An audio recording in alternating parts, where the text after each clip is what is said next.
Dan jangan seperti ini. Mengapa tidak seperti ini? Nanti kita bukan kena hujan rindu, tapi hujan keturunan dari situ. Ya. Jadi, oke. Kalau sudah seperti ini, bokong lahir, ya, skapula lahir, skapula malah sakrum sudah lahir, kita biarkan. Oh, belum saya pasang.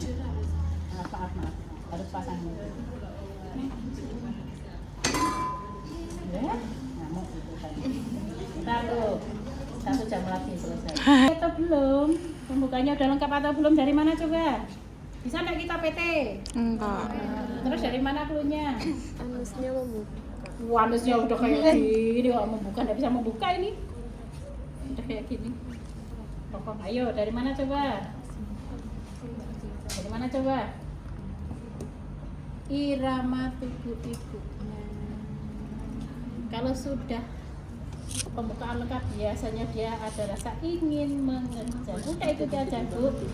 Udah. Kalau ibu tidak ingin mengejar, biarkan saja. Sabar saja.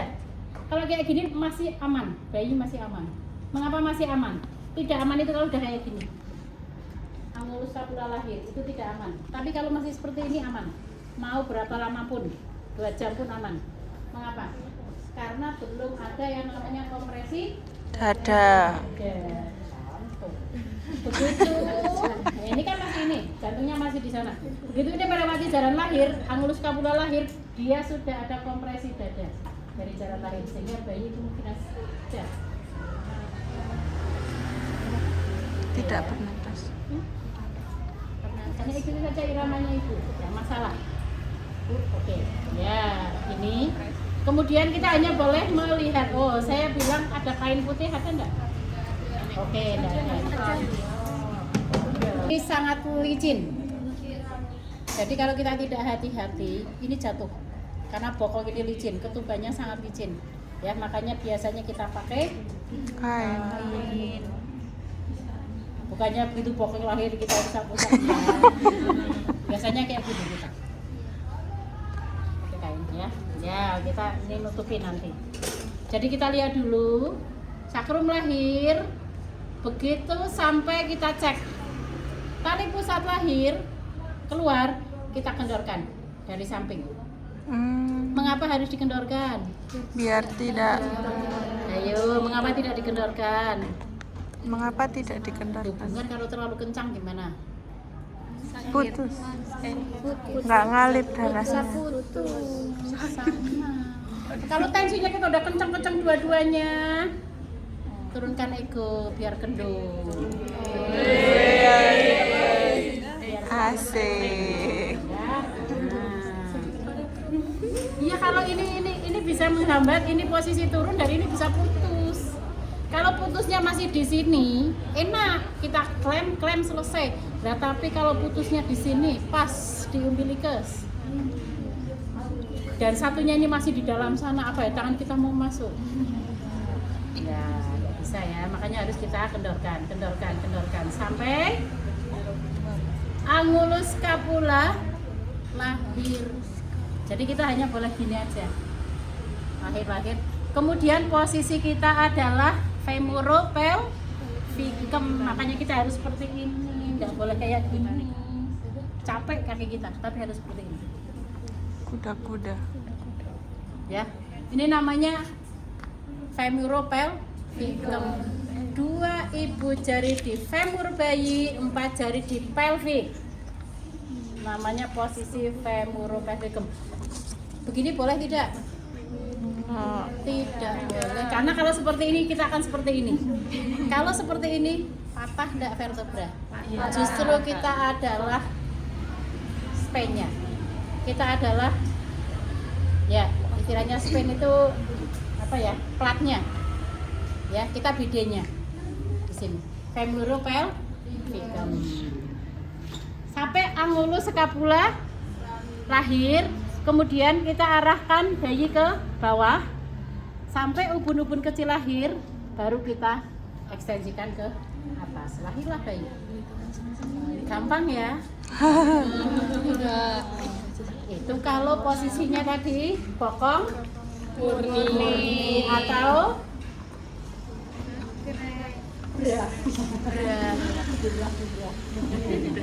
Oke, itu kalau bokong murni. Sekarang kita kembalikan lagi.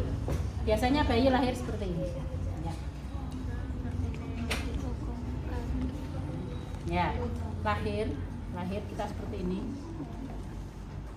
Kepala, tapi bahu tidak lahir. Baunya tidak lahir.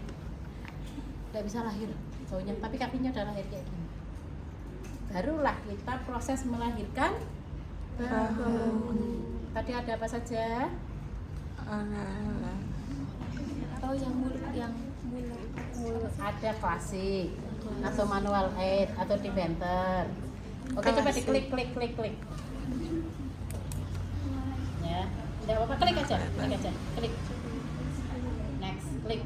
Oh, itu malah ini. Berarti ya maju. Klik ya. Klasik atau manual aid atau diventer, nanti saya akan berikan PPT-nya. Kalau yang kemarin udah Anda lupa, udah untuk beli gorengan, udah terhapus di memori ya. Bu, karena waktu kuliah yang kemarin saya masih pacar yang lama, Bu, sekarang memorinya saya hilangkan semua, saya reset gitu ya. Habis lah. Barulah kita menggunakan salah satu teknik klasik, manual aid atau diventer atau Muller atau Love-Shape. Kita coba dulu yang satu teknik ini, klasik. Yang namanya klasik intinya adalah melahirkan bahu belakang atau posterior Skapula. Sol. Skapula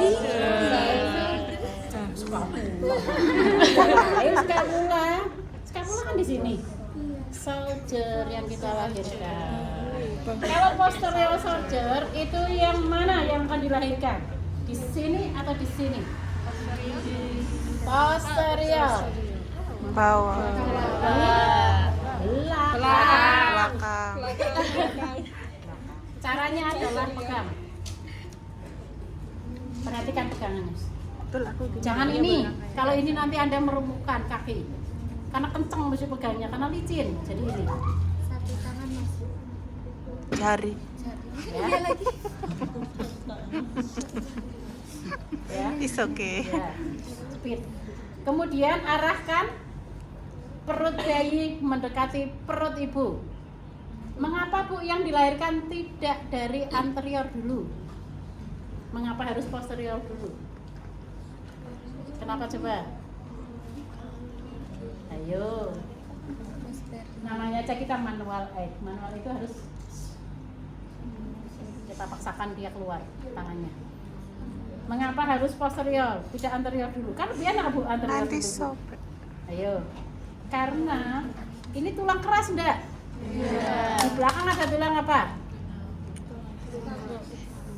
Koksikis mau enggak? Iya. Toh kalau robek pun di bawah enggak masalah.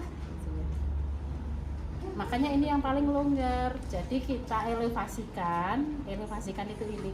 Jadi kalau nggak ada, ayo sekarang elevasi. Nah, elevasi itu ngulet gitu ya. Tahu enggak? Ya pagi-pagi itu paling enak adalah elevasi. Di samping inhale dan exhale dengan teratur. Udah ngomongnya kayak gitu ya. Elevasikan perut bayi mendekati perut ibu. Pakai tangan satu. Ya, walaupun di teori putar, tidak perlu kayak gini. Kasihan bayinya. Nanti dia lainnya oleng. Udah, cukup aja. Ini satu, ya. Kemudian kita selusuri bahu bayi sampai ke fossa cubiti. Tahu fossa cubiti? Siku. Ya, fossa cubiti. Kemudian kita arahkan ke depan perut bayi, mengusap dari muka, dada, perut ke bawah. Lahir. Jadi kayak gini. Bayi kan posisinya kayak gini, ya enggak? Dari sini kita telusur ke sini, kita kaitkan, mengusap muka, dada, perut. Oh, tangan bayinya ya. Turunkan. Ya, udah. Bau kan satu lahir. Kalau ini sudah lahir, ini longgar enggak? Ya, tinggal diginikan, udah satu lagi. Bahu Fossa Cubiti, jepit, turunkan ke bawah, lahir. Itu namanya manual aid atau defender atau klasik, melahirkan bahu. Manual aid. Ya, oke. Kemudian bayi melakukan putaran paksi dalam. Tadi bohongnya yang dalam. Bayi udah di luar, putaran paksi Luar. Baru kita melahirkan kepala dengan mau. Ayo tadi. Mau. Ya, katanya mau pulang. Mau ya. Ya. Caranya melahirkan kepala dengan Mairisu adalah kita elevasikan bayi ke atas, tempatkan jari tengah di dagu. Jangan dalam mulut. Nanti kamu tumbing gitu ya. Nanti patah ini. Dagu. 2 jari di fossa canina. Tahu fossa canina? Ini loh ini. Makanya kalau ngomong temannya, "Ih, kamu malu ya fossa canina merah." Fossa canina. Ini loh tulang putih. Fossa canina. Nah, ini. Ya. Kemudian tempatkan kedua kaki. Kalau di teori namanya apa? Di antara tangan kita atau seolah-olah menunggang kuda. Kalau di buku-buku coba sih dibuka. Ya enggak menunggang kuda. Tapi saya sanksi masa ada orang menunggang kuda kayak gini, menunggang kuda kayak gini ya enggak. Tapi gitulah di buku. Coba nanti. Jadi 1 di dagu, yang 2 jari di pol, yang 1 di oksipito, yang 2-nya di bahu. Ini bersama-sama untuk menghindari after coming head. Ini kita tekan, ini juga kita dorong. Kemudian ada yang menekan tegak lurus di atas fisis untuk membantu eksplosi. Ayo maju. Mengapa menekannya harus di bawah? Di atas simfisis tegak Pegangin boleh lurus Don, dari biar samping. kelihatan. Pegangin Jangan dari depan. Ya, kayak gitu. Barulah kita lahirkan. Ya. Berturut-turut lahir mulut, hidung, dahi, kepala. Memang harus disaltokan. Ya enggak bisa kita seperti ini. Teret. Udah langsung aja, udah. Ya. Langsung oek gitu. Mengapa menekannya harus tegak lurus agar dia tetap fleksi? Kalau kita dorong ekstensi jadinya apa? After coming head. Biar dalam 2 jam ini kamu ngomong after coming head 1000 kali. Ya, biar hafal.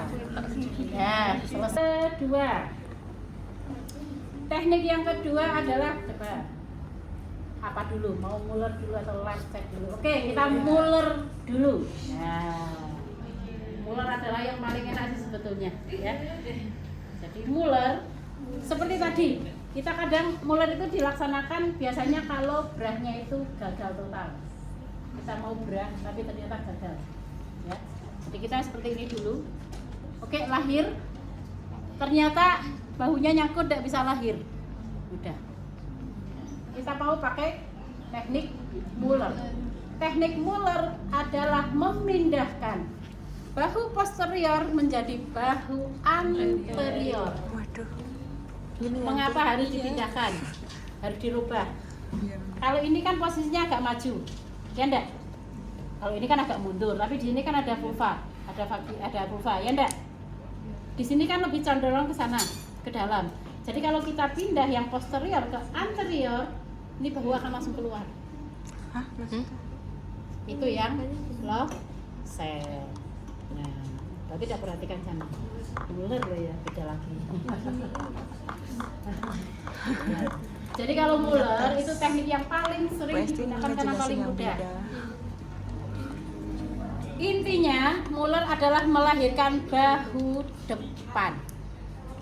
Kita pegang femoropelvicum, sama kayak tadi, hanya posisinya berubah. Kalau yang brah itu femoropelvicum, 2 ibu jari ada di femur, 4 jari di pelvis. Tapi kalau yang sekarang dengan teknik Muller, 2 ibu jari ada di pelvis, 4 jari ada di femur. kita tarik elevasi ke bawah, lahirkan bahu depan. Kemudian lahirkan bahu belakang. Posterior. Oh iya. Oke, ulangi ya. We will deliver this for the shoulder of the anterior first, and then we can deliver the shoulder of Posterior. Ya. Oke, sampai sini. So we can. Terus Apa kalau hari Jumat Bu Esti ngajarnya pakai bahasa Inggris tuh dari awal sampai akhir. Belum kan? kita nggak usah masuk. Inggris deh. Ya dah. Makanya berdoa Bu Esti nggak ngajar di hari Jumat gitu ya. Padahal ada kan jam hari Jumat ya, nggak salah. Nggak ada Mas. Oke, ini mulai. Kita lahirkan bahu depan dulu. Kemudian kita elevasikan ke atas, melahirkan bahu belakang, posterior. Kemudian putaran paksi 2. Kita lahirkan kepala dengan meris. Itu adalah terakhir adalah love set. Apa love? Ya, love set. Ya. Love set. Kalau love set kita pusing bersama antara bayi, ada yang nolong itu pusing bareng-bareng ya. Ya. Sama seperti tadi, tolong tarik gerak, kemudian gagal. Kita akan melahirkan dengan cara love set. Love set adalah melahirkan bahu posterior, tapi kita rubah bahu posterior menjadi bahu anterior. Bahu belakang kita rubah menjadi bahu depan dengan cara memutar badan bayi 180 derajat. Terus kepalanya gimana? Putarannya kemana? Ke arah mana? Ke arah perut atau ke arah punggung? Ayo, ke arah perut atau ke arah punggung? Mengapa ke arah punggung? Ayo. Kalau ke arah punggung seperti ini, kira-kira ada lilitan tali usus apa ini namanya? Tali pusat enggak di badan? Justru kita memutarnya adalah ke arah perut. Coba cek ya. Ini bayi kan menghadap ke belakang sana. Iya. Kita memutarnya adalah ke arah perut. Pegang femoropelvikum sama. Kita putar bahu, set. Kemudian kita elevasikan ke bawah. Kembalikan, putar lagi satu bahunya. Ya. Makanya pusing bersama. 180. Kalau di literatur ngomongnya adalah 360. Tapi kalau 360 saya pernah lihat adik-adik siswa ujian. Bu, diputar 360, 1, 2. Kira-kira kepala bayimu enggak mengitari dunia dia, ya, pusing. Itulah mengapa dunia itu perlu berputar, karena kita pusing, ya. Kalau tidak berputar kita mah tidak akan pusing, ya. Oke, ini adalah love set. 1, kendalikan, putar lagi, kendalikan, putaran paksi luar. Lahirkan dengan selesai. Persalinan susah. Bu, bagaimana kalau ini tidak lahir, Bu? Mati kepalanya, Bu. Udah kayak gini aja. Ya kayak tadi, pakai korset. Ya. Oke, ada pertanyaan? Bukan ya? Oke. Ada lilitan